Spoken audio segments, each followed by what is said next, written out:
Boris Johnson has leverage to secure a business-boosting fisheries deal with the European Union, industry chiefs have claimed, as wrangling over a free trade agreement in Brussels continues. The National Federation of Fishermen's Organisations insisted the government is in a position to secure a vital boost for British boats. NFFO Chief Executive Barry Dees claimed the bloc's reliance on access to the UK's coastal waters gives Lord Frost, the Prime Minister's Brexit envoy, the upper hand in the talks. He said there was a big disparity in the amount of time EU boats spend in British waters compared to their UK counterparts in European fishing grounds. Mr. Dees added, the UK has quite a lot of leverage because the EU fleets fish around 5 or 6 times more in our waters compared to our fleets fishing in EU waters. UK fishing leaders say France benefits from 84% of English Channel cod while Britain receives about 9%. French boats also have a 66% quota in the Celtic Sea compared with the UK's 10%.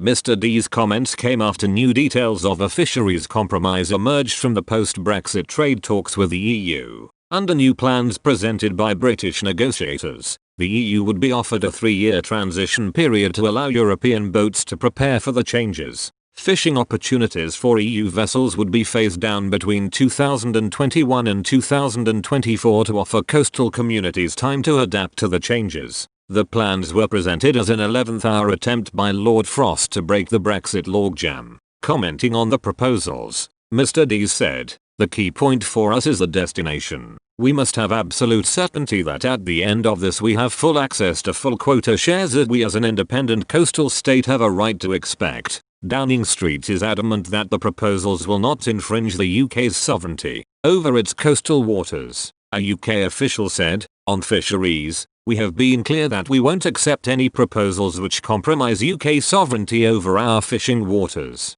We are seeking a relationship based on the EU's existing bilateral relationship with Norway. In order to make progress, the EU must accept our position as an independent coastal state and any agreement on quotas must reflect that reality. We remain committed to working hard to reach agreement by the middle of October." Meanwhile, France faces mounting pressure to back down from its demands to secure status quo access to Britain's fishing grounds. EU diplomats urged President Emmanuel Macron's Brussels envoy to drop his unrealistic call for the UK to remain tied to the bloc's common fisheries policy beyond the end of the post-Brexit transition period. Earlier this week at a private Brussels meeting, top European diplomats decided the bloc was being too strict with its demands to maintain status quo access to Britain's coastal waters after the end of the year. Landlocked member states urged their coastal neighbours to soften their approach or risk scuppering the talks. Mr. Dees branded previous proposals by Paris for a 20-year fisheries agreement unacceptable.